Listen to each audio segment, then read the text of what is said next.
नमस्कार दोस्तों, राधे राधे, हरे कृष्णा। चीगोस रेसिपीज में एक बार फिर से आप सबका स्वागत है। तो काफ़ी टाइम से सवालों के जवाब की वीडियो नहीं मिल पाई क्योंकि आप लोगों को पता ही है, घर में ननद के यहाँ शादी थी तो वहीं बिजी थे, सब लोग आए हुए थे। और कुछ उसके बाद मेरा गला भी काफ़ी ख़राब था, अभी भी ख़राब है, आपको आवाज़ से लग ही रहा होगा। मुझे बहुत जोर लगा कर बोलना पड़ रहा है, तो सोचा क्यों ना सवालों के जवाब की वीडियो तो आप लोगों को दे दी जाए। तो इसीलिए मैंने सुबह कम्युनिटी में पोस्ट डाल दी थी कि जिसके जो भी सवाल हों जल्दी से जाकर पूछ ले।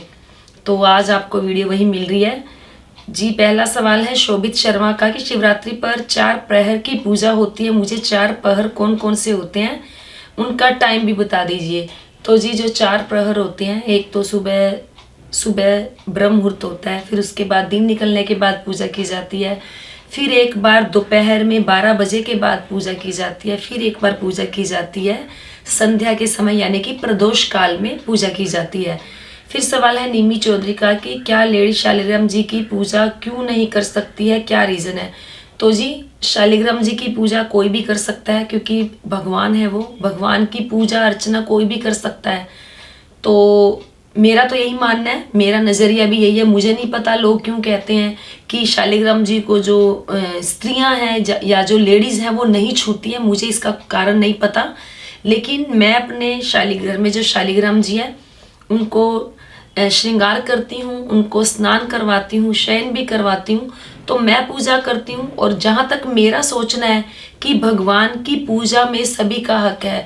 हर काम में औरतों को ही क्यों कह दिया जाता है कि ये औरत ये काम नहीं कर सकती, ये औरत ये काम नहीं कर सकती, या पीरियड्स आते हैं तो औरत को इसको छूना मना है, उसको छूना मना है। हाँ ठीक है, उस टाइम हमारे अंदर यानी कि औरत के अंदर, लेडीज़ के अंदर इतनी शक्ति नहीं होती, वो इंटरनल थोड़ी सी वीक हो जाती है, या हमारे शरीर के अंदर से कुछ ऐसे एनर्जी या कुछ केमिकल्स कह दो निकलते हैं जो कि हार्मफुल होते हैं, रसोई में नहीं जाना, यही कारण है। अदरवाइज ऐसा कुछ भी नहीं है कि जो सृष्टि की जननी है वो अछूत कैसे हो सकती है। मैं नहीं मानती इन चीज़ों को। हाँ, अगर आपको किसी को छोड़ना ही है तो अपने विकारों को छोड़े, अपने अंदर की ईर्ष्या को कम करे, अपनी जलन को कम करे, अहंकार को कम करे, ना कि भगवान की पूजा को कम करे।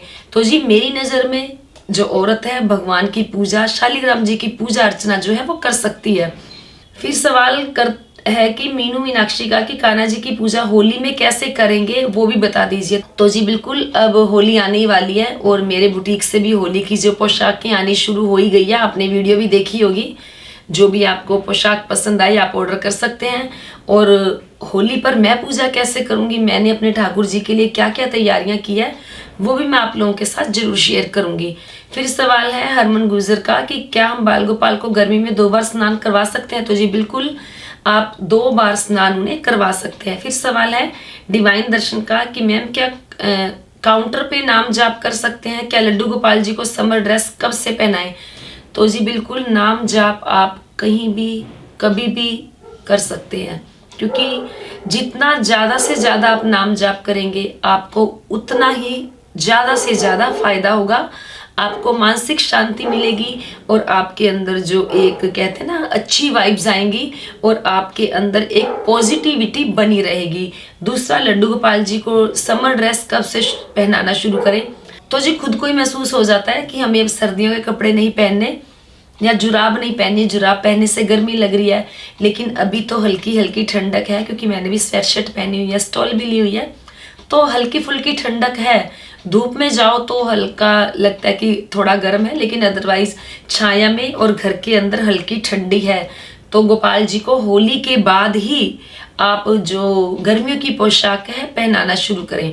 फिर सवाल है मेरे लड्डू और कान्हा का कि राधे राधे मैम। तो राधे राधे जी, हम मैम हमें आरती बैठकर करनी चाहिए या खड़े होकर, क्योंकि मेरा मंदिर चौकी पर रखा है।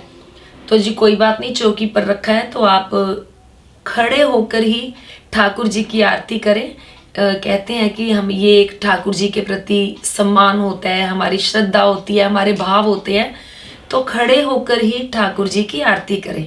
फिर सवाल है समर मिश्रा का कि मेरे पास समय नहीं रहता तो मैं भगवान का नाम ले लेता हूँ, मन में भगवान का नाम ले लेता हूँ और पूजा पाठ नहीं कर पाता, क्या ये सही है मैम? तो जी, असली पूजा तो वही होती है जो हम अपने अंतर मन में जाप करते हैं। हम अपने मन ही मन में प्रभु का जाप करते हैं, क्योंकि जब हम मन ही मन में अपने प्रभु का जाप करते हैं तो जो विकार है हमारे पास नहीं आते हैं, और जो हमारे दिमाग में जो उल्टी सीधी बातें आती हैं, बुराई है, चुगली है, छल है, कपट है, ईर्ष्या है, द्वेष है, अहंकार है, ये सब हमारे पास नहीं फटकते हैं। तो बहुत अच्छी बात है कि जब भी खाली बैठो या चलते फिरते प्रभु के नाम का जाप करते रहो। फिर सवाल है समर मिश्रा का कि मैम, रामचरितमानस में पढ़ा है कि कलयुग में केवल भगवान के नाम लेने से भगवान प्रसन्न हो जाते हैं और इंसान भवसागर से पार हो जाता है, क्या ये सही है मैम? तो जी देखिए, मुझे तो ये नहीं पता कि भवसागर से पार होता है या नहीं होता है। हाँ, ये जरूर है कि रामचरितमानस में लिखा है कि कलयुग केवल नाम आधारा, सुमर सुमर नर उतर ही पारा। और जो जैसे कई युग होते हैं, सबसे पहले सतयुग था, तो सतयुग में भी जो है कहते कि कितने व्रत उपवास तपस्या वगैरह करते थे जब भगवान की प्राप्ति होती थी। फिर आया त्रेता युग, त्रेता युग में भी यज्ञ वगैरह किए जाते थे, खूब यज्ञ करते थे, तब कहीं जाके भगवान की प्राप्ति होती थी।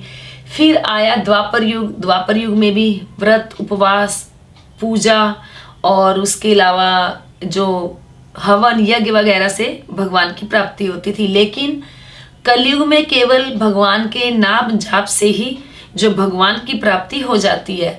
तो इसका मतलब ये नहीं कि सारा दिन आपने नाम जपा राधे राधे राधे राधे या हरे कृष्णा या कोई भी नाम जाप आप करते हैं, लेकिन अपने मन से विकारों को दूर नहीं किया, अपने मन से छल कपट को दूर नहीं किया, अहंकार को दूर नहीं किया, ईर्ष्या को दूर नहीं किया और द्वेष को दूर नहीं किया, और सामने वाले को जैसे कुछ भी नहीं समझना, परोपकार की भावना नहीं है, और जो जानवर के प्रति आपके मन में कोई भी संवेदना नहीं है, तो आपका जो नाम जाप करना है वो बेकार है।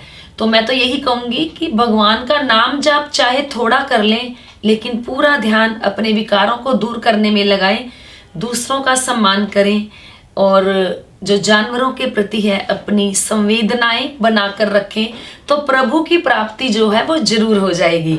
फिर सवाल है जगदीश यादव का कि राधे राधे राधे राधे जी, मुझे कालका माँ सपने में आई थी, मुझे स्कूल जाना था, तो मैंने गोपाल जी को और माता को बोला था मुझे सुबह 5 बजे उठा देना, तो मुझे सुबह सपने में कालका माँ दिखी सुबह 5 बजे और मेरी आँख खुल गई। जय माता की। तो जी जय माता दी। तो सब गेम जो होती है एनर्जी की होती है, इसीलिए मैं आपको अपनी हर वीडियो में बोलती हूँ कि अगर हम अच्छी एनर्जी देंगे तो हमारे पास लौटकर अच्छी एनर्जी आएगी। तो आपने रात को सोते समय अच्छा बोला कि मुझे 5 बजे उठना है, तो भगवान ने भी आपकी सुनी, तो आपकी जो आँख है 5 बजे खुल गई। फिर सवाल है मीरा यादव का, हरे कृष्णा राधे राधे मैम, बाल राधा रानी की सेवा बॉयज कर सकते हैं क्या? सब बोलते हैं कि गर्ल्स ही कर सकती है, बताइए मैम प्लीज। स्नान गर्ल्स ही करवाते हैं, बॉयज नहीं। तो जी ऐसा कुछ भी नहीं है, बाल राधा रानी की सेवा लड़के भी कर सकते हैं। क्या एक बड़ा भाई अपनी छोटी बहन की सेवा नहीं कर सकता? और पिता भी अपनी पुत्री की सेवा कर सकता है। तो ऐसा कुछ भी नहीं है कि जो आप बाल राधा रानी की सेवा नहीं कर सकते। फिर सवाल है सचिन कुमार का, राधे राधे दीदी जी, मेरा नाम अमन वर्मा है, जिला पीलीभीत। तो होली पर ठाकुर जी को रंग कब से लगाए? तो वैसा तो जी कब बसंत पंचमी से ठाकुर जी को रंग लगाना शुरू हो जाता है, लेकिन अब तो फागुन लग चुका है, फागुन के 8-10 दिन चले गए हैं, अब एकादशी भी आने वाली है। तो आप जो ठाकुर जी को रंग है थोड़ा थोड़ा डेली लगा सकते हैं, फूलों की होली खेल सकते हैं, रंग उनके लगा सकते हैं। तो होली का जो त्योहार है वो फागुन लगते ही शुरू हो चुका है। फिर सवाल है वैभव व्यंगुलकर का कि जय माता दी, अगर घर में शिवलिंग नहीं है, शिव जी की फोटो भी नहीं है और घर में महाशिवरात्रि की पूजा कैसे करें? माता पार्वती का विग्रह सिर्फ दोनों हाथ जोड़ के ही आता है या और कौन सी दूसरी मुद्रा भी आती है? मैंने बहुत सारे घरों में दोनों हाथ जोड़े वाले ही विग्रह देखा है, क्या हम आशीर्वाद देती हुई मुद्रा में माता पार्वती का विग्रह बना सकते हैं क्या? प्लीज बताइएगा। आपको महाशिवरात्रि की हार्दिक शुभकामनाएं। भगवान भोलेनाथ माता पार्वती आपकी सभी मनोकामनाएं पूरी करे। जो तो जी बहुत बहुत शुक्रिया आपका। तो जी घर में शिवलिंग नहीं है तो कोई बात नहीं, शिवलिंग नहीं है तो आप शिव जी की फोटो भी है तो उसकी पूजा कर सकते हैं। अगर फोटो भी नहीं है तो मानसिक रूप से आप उनकी पूजा कर सकते हैं। दूसरा सवाल, माता पार्वती का विग्रह दोनों हाथ जोड़कर ही आता है या जी अलग अलग मुद्रा में आता है? जब माता पार्वती जब भगवान शंकर के साथ होती है तो जो उनका मुद्रा होती है हाथ जोड़े हुए नहीं होती है। तो आप दोनों ही मुद्राओं में फोटो ले सकते हैं उनकी, या आपने बोला कि बना सकते हैं, तो जी बिल्कुल बना सकते हो। फिर सवाल है किशोरी ब्लेसिंग्स का कि जैसे एकादशी व्रत में फॉर्चून सोयाबीन रिफाइंड ऑयल नहीं खाते क्योंकि उसमें अनाज नहीं खाते, पर जब जिस व्रत में अनाज ही खाते हैं such as Monday Friday etcetera too, तो क्या उसमें सोयाबीन ऑयल खा लेते हैं? क्योंकि अनाज भी तो खा ही लेते हैं, पर कितनी बार खाएं ये जरूर बताएं। क्योंकि हम लोग सुबह में मखाना चाय लेते हैं या आलू फ्राई करते हैं विदाउट नमक वाले, तो वो कौन से ऑयल में करें? देसी घी की अवेलेबिलिटी नहीं है तो क्या करें? तो जी ये फैक्ट है, एकादशी के व्रत में सोयाबीन ऑयल नहीं खाया जाता, सरसों का तेल भी नहीं खाया जाता। हाँ, अगर जैसे नॉर्मली आपके व्रत है मंडे के हैं फ्राइडे के हैं उसमें एक बार अनाज खाते हैं तो सोयाबीन ऑयल आप खा सकते हैं। और बाकी जैसे दिन में अगर आप 2 बार चिप्स भी खा लेते हैं कुछ लोग, तो वो सोयाबीन के तेल में ना फ्राई करें, उसे आप जैसे सफोला ऑयल आता है वो, या सनफ्लावर ऑयल ले सकते हैं, या आप पीनट ऑयल ले सकते हैं। तो इनमें से कोई भी ऑयल आप ले लें, और राइस ब्रैन ऑयल भी आपको नहीं लेना है। तो आप उसके अंदर जो चीज़ें फ्राई करके खा सकते हैं, या जो भी आप आलू फ्राई करके खाते हैं वो ले सकते हो। फिर सवाल है ज्योति तनेजा का कि राधे राधे मैम। राधे राधे जी। मैं लहसुन प्याज छोड़ा हुआ है बट गुरुद्वारा के लंगर में लहसुन प्याज डाला जाता है, तो क्या मुझे लंगर का प्रसाद खाना चाहिए या नहीं? प्लीज़ मैम रिप्लाई जरूर दीजिएगा। बहुत कन्फ्यूजन रहता है कि लंगर का प्रसाद खाना चाहिए या नहीं। हम पंजाबी हैं तो गुरुद्वारा जाते रहते हैं, आपसे रिक्वेस्ट है रिप्लाई जरूर दीजिएगा। तो जी आपने तुलसी माला धारण की हुई है, लहसुन प्याज का प्रसाद मिल जाता है तो आप खा सकते हो। बाकी रही बात आपके मन मानने की बात है। अगर आप वहाँ जाकर आपने लंगर का जो प्रसाद खाया है, वैसे तो वो प्रसाद ही है, चाहे उसमें प्याज लहसुन है, मेरी तरफ से या मेरे नज़रिए से आप उसे खा सकते हो क्योंकि वो एक प्रसाद के रूप में आपको मिला है। दूसरी बात, अगर आपका मन मान चुका है कि वो प्रसाद है, मैंने खा लिया, तो इट्स ओके। जब आपको लगा कि हाई इसमें लहसुन प्याज है, मुझे नहीं खाना चाहिए था, अगर रत्ती भर भी आपके मन में शंका आ जाती है तो आपको उस प्रसाद को भी नहीं खाना चाहिए। फिर सवाल है रितु यादव का, हमारे पास एक छोटा शंख है वो काला नीला पड़ गया है तो अब क्या करें? एक दक्षिणावर्ती शंख है जिसमें चावल भरकर रखे हैं, तो क्या एकादशी को उसमें चावल भर के रखें या पानी? तो जी जो शंख आपका काला या नीला पड़ गया उसका मुझे नहीं पता क्या कारण है, क्यों पड़ गया। दूसरी बात, एकादशी व्रत में शंख में चावल भरकर रखे हो, तो जी आप कोई बात नहीं, चावल भर के रखे हो, कोई ऐसा तो है नहीं कि आपने एकादशी के व्रत में ही रखे हैं, आपने पहले से ही उसमें चावल रखे हुए हैं, तो कोई जरूरी नहीं है कि आप एकादशी के व्रत में उसमें से चावल निकालें और पानी भरें। फिर सवाल है हरजीत सिंह का कि please tell the fitkari same for using on injuries और in mouth and using in making milk cake, please tell. तो जी बिल्कुल, फिटकरी जो है यूज़ होती है, चोट लगने में भी यूज़ होती है, क्योंकि ये एक हमारा, इसे आयुर्वेद कह सकते हैं, हमारे जैसे दादी का खजाना, नानी के खजाना, ये उनमें से ही आती है। और जो हमारे बुजुर्ग हैं सदियों से फिटकरी यूज़ करते आए हैं, आफ्टर शेव लोशन पहले नहीं होता था, तो वो अपनी स्किन पर कुछ कट लग जाता था शेव करते हुए, या शरीर पर कहीं चोट लग जाती थी, कहीं खून नहीं रुक रहा होता था, तो जल्दी से फिटकरी का पाउडर मिला दिया, फिटकरी घिस दी तो खून बंद हो जाता था।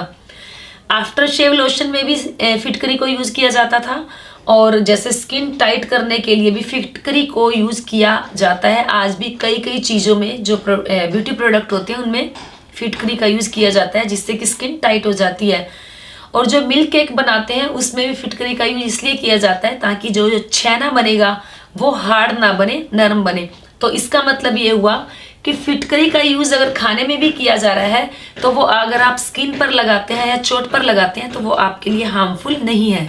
फिर सवाल है हरजीत सिंह का कि बताइए कि channel how to gain weight, ma'am please tell on other channel that how to gain weight and build up body without gym and protein powder please tell. तो जी बिल्कुल, आपको हेमा शर्मा जो मेरा दूसरा चैनल है उस पर आपको इसकी वीडियो, कोशिश मेरी यही रहेगी कि जल्दी से जल्दी आपको वीडियो मिल जाए। तो जी ये थे आप सभी के सवालों के जवाब। आज तो मैंने जितने भी सवाल आप लोगों के आए मैंने सभी के जवाब देने की पूरी कोशिश की है। तो एक और बात बता दूं कि मैंने हेमा शर्मा चैनल पर भी व्लॉग डालने शुरू कर दिए हैं। तो वहाँ पर आपको रेसिपीज़ भी मिलेंगी, अच्छी अच्छी जो ब्यूटी टिप्स भी मिलेंगे, आगे आगे योगा भी मिलेगा। अगर हम वज़न बढ़ाना चाहते हैं जैसे इन्होंने अभी पूछा वो भी बताया जाएगा, वज़न कैसे घटा सकते हैं, क्योंकि आजकल जो मेरा वज़न है 2 से 3 किलो बढ़ चुका है और मुझे अपने वज़न को कम करना है। और मैं कैसे कम करूँगी वो मैं आप लोगों के साथ डे टू डे शेयर करती रहूँगी। तो जल्दी से जाकर उस चैनल को सब्सक्राइब कर लें ताकि अच्छे अच्छे व्लॉग, अच्छी अच्छी रेसिपीज़ आप लोगों को देखने को मिल सकें।